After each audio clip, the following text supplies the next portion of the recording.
কি হলো শুভাঙ্গী, চিনতে পারছো না আমাকে? আমার দরজার বাইরে দাঁড় করিয়ে রাখবে, ঘরে আসতে বলবে না? তোমার তো অনেক অনুযোগ, অনেক অভিযোগ। তোমার স্বামী তোমার ঘরে আসে না, আজ সে এসেছে। কি করে?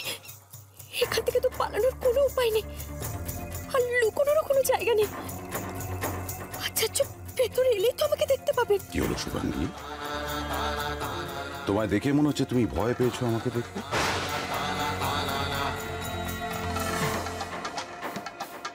ছাড়ো পথ। দাঁড়ান দাঁড়ান,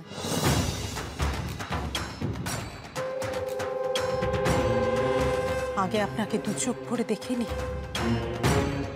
আমার স্বামী নিজেই নিজের কথা রাখলেন না, এমন তো খুব একটা হয় না। আর আজ যখন হয়েছে তখন ধরে নিতেই হবে যে আমার ভাগ্য খুলেছে। নিজের কোন কথা রাখিনি আমি? এত তাড়াতাড়ি ভুলে গেলেন স্বামী?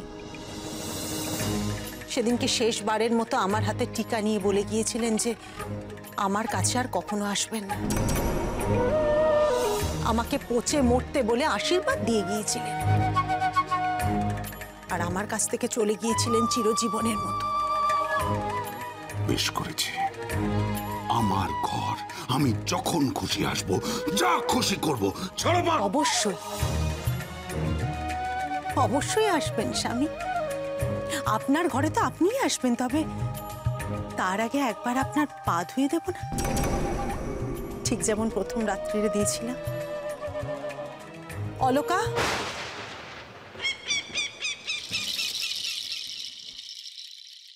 আচার্যর পা ধোয়াবো, জল নিয়ে এসো।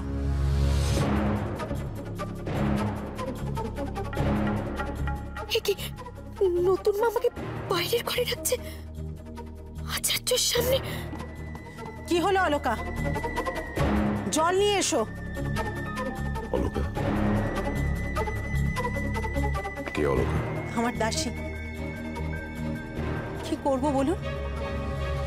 আপনি আমাকে একা একা পচে মরতে বিধান দিয়েছিলেন, কিন্তু মরণ তো অত সহজ নয় স্বামী।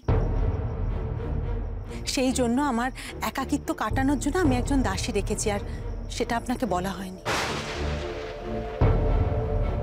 কি হলো অলকা, জল নিয়ে এসো। নতুন মা যখন আমাকে ডেকেছে তখন নিশ্চয়ই আমার ভালোর কথা ভেবে ডেকেছে।